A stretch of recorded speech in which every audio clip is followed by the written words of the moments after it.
చంద్రబాబు రేవంత్ రెడ్డిల విషయంలో మాత్రం మీడియా చాలా హ్యాపీ. ఎందుకంటే మీడియా డార్లింగ్స్. అక్కడ రేవంత్ వచ్చిన తర్వాత అంతకుముందు సచివాలయంలోకి, ఒకప్పుడు మేమందరం సచివాలయంలో తిరిగిన వాళ్ళమే, లోపల అన్ని కార్యాలయాల్లోకి వెళ్ళినటువంటి వాళ్ళమే, అధికారులతో మాట్లాడేవాళ్ళం. అదంతా కేసీఆర్ వచ్చాక కంప్లీట్ బ్యాన్ పెట్టేశారు. దాంతో అసలు సచివాలయంలోకి అడుగుపెట్టే అవకాశం లేకుండా పోయింది. అంతకుముందు మీడియా పాయింట్ వరకు రిస్ట్రిక్ట్ చేశారు. తర్వాత కాలంలో శాంత బయటికి దోసేశారు. అలాంటిది ఇప్పుడు రేవంత్ వచ్చాక మీడియా పూర్తి స్వేచ్ఛగా సచివాలయం అంతా తిరగగలుగుతోంది. ముఖ్యమంత్రి తరచూ మాట్లాడుతున్నారు అక్కడ. అది ఒక మంచి సైన్. అట్లాగే మంత్రులతో ధైర్యంగా ప్రశాంతంగా మాట్లాడుకునే చనువు వచ్చింది. మీడియా అక్కడ ఇవాళ హ్యాపీగా పనిచేసుకుంది. అట్లాగే వాళ్ళకి సంబంధించినటువంటి స్థలాల విషయం కూడా తేల్చారు. ఆంధ్రప్రదేశ్లో చంద్రబాబు మీడియా డార్లింగ్. ఆయన వచ్చిన తర్వాత అటు లోకేష్ అయినా చంద్రబాబు అయినా మీడియాతో మాట్లాడుతూ ఉంటారు. చనువు ఉంటుంది. అట్లాగే వివిధ శాఖల్లో కూడా వెళ్ళేటటువంటి పరిస్థితి వచ్చింది.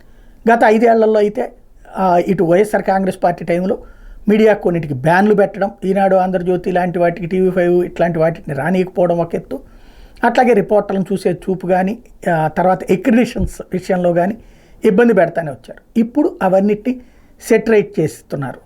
కాబట్టి ఈ ఇద్దరు ఉండటం అన్నది మీడియాకు మాత్రం సంతోషకరమైన అంశమే.